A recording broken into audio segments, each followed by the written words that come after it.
अभी अहम खबर आपके साथ शेयर कर रहे हैं। तोशाखाना केस के हवाले से चेयरमैन तहरीक इंसाफ इमरान खान के वारंट गिरफ्तारी मुअत्तल कर दिए गए हैं। तोशाखाना केस के हवाले से बड़ी खबर आपके साथ शेयर कर रहे हैं। इमरान खान के वारंट गिरफ्तारी को मुअत्तल कर दिया गया है इस्लामाबाद हाईकोर्ट की जानिब से।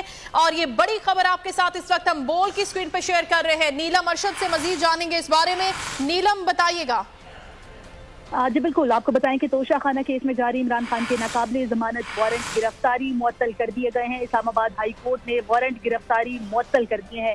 इस्लामाबाद हाई कोर्ट ने इमरान खान को गिरफ्तार होने से रोक लिया है। साथ ही साथ आपको बताएं कि इस्लामाबाद हाई कोर्ट ने फरीकैन को नोटिस जारी कर दिए हैं। इमरान खान की जानिब से ख्वाजा हारिस जो वकील है, उनके जरिए कल से जो हाजिरी थी उससे मुतालिक बयान हल्फी जमा करा दिया गया है। ख्वाजा हारिस से इमरान खान को कल ट्रायल कोर्ट के सामने पेश होने की जुबानी यकीन दहानी भी कराई गई है। इस्लामाबाद हाई कोर्ट ने आपको बताएं कि इमरान खान को गिरफ्तार करने से रोक लिया है और उनके जो वारंट